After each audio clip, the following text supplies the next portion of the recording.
এর আগে রাজ্যে আবাস যোজনায় দুর্নীতির অভিযোগ উঠেছে, তাই জলঘোলাও কম হয়নি। আর এবার শিরোনামে বাংলার বাড়ি প্রকল্প। কাটমানি না দেওয়ায় নাম বাদ দেওয়ার অভিযোগ উঠল। বাংলার বাড়ি প্রকল্পের সুপার চেকিং এর পর তালিকা থেকে নাম বাদ পড়ল একাধিক উপভোক্তার। ব্লক প্রশাসনের বিরুদ্ধে দুর্নীতির অভিযোগ তুলে বিক্ষোভে ফেটে পড়লেন উপভোক্তারা। দীর্ঘক্ষণ ধরে চলল বিক্ষোভ। মালদার চাঁচল ১ নম্বর ব্লকের অলিহন্ডা গ্রাম পঞ্চায়েতের দেবীগঞ্জ গ্রামের ঘটনা। প্রশাসনের বিরুদ্ধে দুর্নীতির অভিযোগ তুলে সরব বিজেপিও। বিষয়টি খতিয়ে দেখার আশ্বাস দিয়েছেন মালদা জেলা পরিষদের সহকারী সভাধিপতি। জানা গেছে, বাংলার বাড়ি প্রকল্পে আবেদনের পর তালিকায় নাম থাকলেও বাংলার বাড়ি প্রকল্পের অনুমোদন তালিকায় নাম নেই। কাটমানি দিতে না পারায় নাম ছাঁটাই করা হয়ে গিয়েছে বলে অভিযোগ। অভিযোগকারীদের দাবি, নেতা ও প্রশাসনের আধিকারিকদের একাংশকে টাকা না দেওয়ায় নাম বাদ দেওয়া হয়েছে। অভিযোগ, ওই এলাকার বেশ কয়েকজন প্রকৃত উপভোক্তার নাম বাদ গিয়েছে। তাদের মধ্যে কারো মাটির কাঁচা বাড়ি, কারো আবার পাটকাঠির বেড়ার ঘর। রোদ ঝড় বৃষ্টিতে তারা কোনো রকমে জরাজীর্ণ বাসস্থানে মাথা গুঁজে থাকেন। ডিসেম্বরে রাজ্যের ১৬ লক্ষ উপভোক্তাকে বাংলার বাড়ি প্রকল্পের সুবিধা দিতে চলেছে রাজ্য সরকার। সেই টাকা দিয়ে পাকা বাড়ি নির্মাণের স্বপ্ন দেখেছিল দিনমজুর পরিবারগুলি। তবে তালিকা থেকে নাম বাদ যাওয়ায় মাথায় যেন বাজ পড়েছে বঞ্চিতদের। অভিযোগকারীরা কি বলছেন শুনুন। আমার অভিযোগ, খেটে খাই, জায়গা জমি কিছু নাই। আর এই যে আমরা ঘরের অবযুক্ত আর এসেছিল নাম, তো সব কিছু হয়ে গেছিলো, কিন্তু এর মধ্যে কেটে দিয়েছিল। এই টাকা দিতে পারিনি। কত টাকা চেয়েছিল? ২,০০০।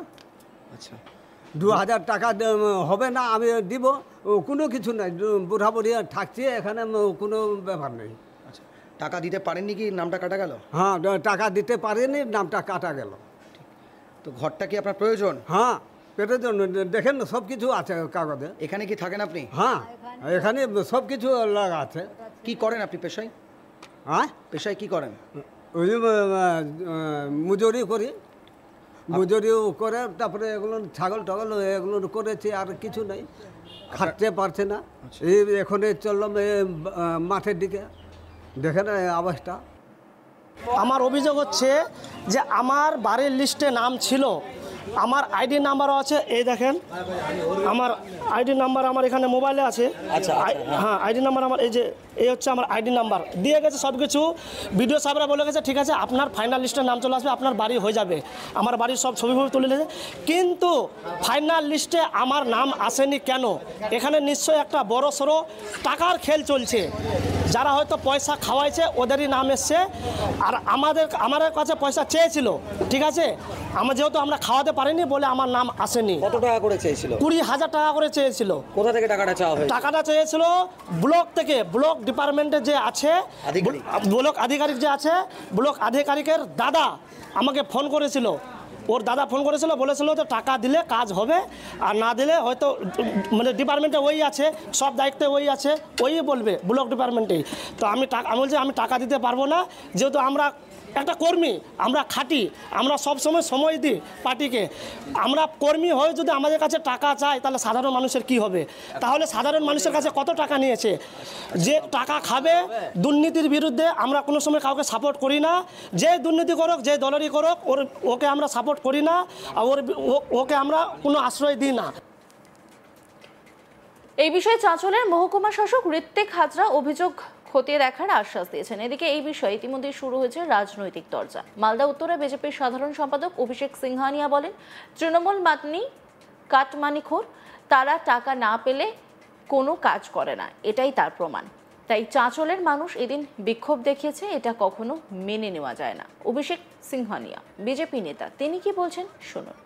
তৃণমূল মানে চোর, তৃণমূল মানে কাটমানিখোর, তৃণমূল কাটমানি ছাড়া চলতে পারে না। মালদা জেলার চাঁচলের দেবীগঞ্জ এলাকায় বাংলার বাড়ি প্রকল্পের যে প্রকল্প, সেই প্রকল্পে যারা অরিজিনাল উপভোক্তা তাদের নাম কেটে দেওয়া হচ্ছে, যেহেতু তারা গরিব এবং টাকা দিতে পারছে না, মানে কাটমানি দিতে পারছে না। ইনকোয়ারি অফিসার যখন গ্রামে গ্রামে ইনকোয়ারি করতে যাচ্ছেন, তিনি সরাসরি 20,000 টাকা করে কাটমানি চাইছেন, এবং কাটমানি না দিতে পারলে যে উপভোক্তা আছে জেনুইন উপভোক্তা তাদের নাম কেটে দেওয়া হয়েছে। এই নিয়ে আজকে সেখানকার গ্রামবাসী রাস্তা অবরোধ করেছেন এবং সোচ্চার হয়েছেন। আবার আজকে প্রমাণিত হলো তৃণমূল কাটমানি খোর চোর এদের চুরি করা ছাড়া চলবে না, চলবে না, চলবে না। তৃণমূল পরিচালিত মালদা জেলা পরিষদের সহকারী সভাধিপতি রফিকুল হোসেন বলেন, এই ধরনের ঘটনা সঠিক নয়। যদি ঘটে তবে কি কারণে হয়েছে তা খতিয়ে দেখার ব্যবস্থা নেওয়া হবে। রফিকুল হোসেন তিনি কি বলছেন শুনবো। আবাস যোজনা নিয়ে আমাদের চাঁচল ওয়ান ব্লকের দেবীগঞ্জ প্রান্ত থেকে একটা অভিযোগ এসছে যে ওখানে নাকি মানে পার্সিয়ালিটি করা হচ্ছে। তো একটা কথা বলবো, যদি পাওয়ার কেউ যোগ্য থাকে তাদের যদি সে সরকারি লিস্টে যদি তাদের আইডি থাকে এবং সরকারি যে নিয়মবিধি দিয়েছেন তার মধ্যে যদি ওনারা সেই ক্রাইটেরিয়াতে পড়ে, তাহলে এটুকু বলতে পারি যে আমাদের সম্মানীয় আমাদের বিডিও ম্যাডাম আছেন বা যারা ইনকোয়ারি করতে তাদের সঙ্গে যোগাযোগ করুক। আমরা জনপ্রতিনিধি আছি, আমাদেরকে জানাক, অবশ্যই তারা পাবে। এবং এর সঙ্গে সঙ্গে বিজেপি যে হাওয়া গরম করছে, বিজেপি বন্ধুদের একটা বলবো যে আপনাদের প্রধানমন্ত্রী আবাস যোজনার টাকা দেয়নি, মোদী সরকারের টাকা নয়, এটা আমাদের সম্মানীয় মুখ্যমন্ত্রী মমতা বন্দ্যোপাধ্যায়ের বাংলা আবাস যোজনার টাকা। এবং উনি নিজে থেকে বাংলার মানুষদের জন্য, বাংলার মানুষের ছাদের জন্য টাকা প্রোভাইড করছে। তো যারা পাওয়ার যোগ্য তারা অবশ্যই পাবে, এটাতে বিভ্রান্তির ব্যাপার নয়। আমাদের যারা তারা আইডি দিক, আমরা বিডিও ম্যাডামকে বলবো সেটা আবার অবশ্যই রি-ইনকোয়ারি করে রি-ইন্সপেকশন করে সেটাকে অবশ্যই দেখবে। বাংলার বাড়ি প্রকল্পে আবেদনের পর তালিকায় নাম থাকলেও বাংলার বাড়ি প্রকল্পের অনুমোদন তালিকায় নাম নেই। কাটমানি দিতে না পারে নাম ছাঁটাই করা হয়েছে বলে অভিযোগ। অভিযোগকারীদের দাবি, নেতা ও প্রশাসনীয় আধিকারিকদের একাংশকে টাকা না দেওয়ায় নাম বাদ দেওয়া হয়েছে। অভিযোগকারীরা কি বলছেন শুনুন। আমার অভিযোগ, খেটে খাই, জায়গা জমি কিছু নাই। আর এই যে আমরা ঘরের অবযুক্ত আর এসছিল নাম, তো সব কিছু হয়ে গেছিলো, কিন্তু এর মধ্যে কেটে দিয়েছিল, টাকা দিতে পারিনি। কত টাকা চেয়েছিল? 2000। আচ্ছা, 2000 টাকা হবে না, আমি দিব, কোনো কিছু নাই, বুড়া বুড়ি থাকছে এখানে, কোনো ব্যাপার নেই। আমার অভিযোগ হচ্ছে যে আমার বাড়ির লিস্টে নাম ছিল, আমার আইডি নাম্বারও আছে, এই দেখেন আমার আইডি নাম্বার আমার এখানে মোবাইলে আছে। আচ্ছা, হ্যাঁ, আইডি নাম্বার আমার এই হচ্ছে আমার আইডি নাম্বার দিয়ে গেছে, সব কিছু বিডিও সাহেবরা বলে গেছে ঠিক আছে আপনার ফাইনাল লিস্টে নাম চলে আসবে, আপনার বাড়ি হয়ে যাবে। আমার বাড়ির সব ছবি তুলে নিয়েছে, কিন্তু ফাইনাল লিস্টে আমার নাম আসেনি কেন? এখানে নিশ্চয়ই একটা বড় সড়ো টাকার খেল চলছে। যারা হয়তো পয়সা খাওয়াইছে ওদেরই নাম এসছে, আর আমাদের কাছে পয়সা চেয়েছিল, ঠিক আছে, যেহেতু আমরা খাওয়াতে পারিনি বলে আমার নাম আসেনি। অন্যান্য খবরের আপডেটের জন্য অবশ্যই নজর রাখুন আজ তাক বাংলার ইউটিউব স্ট্রিমিংয়ে। লাইক, কমেন্ট, শেয়ার এবং সাবস্ক্রাইব করতে ভুলবেন না।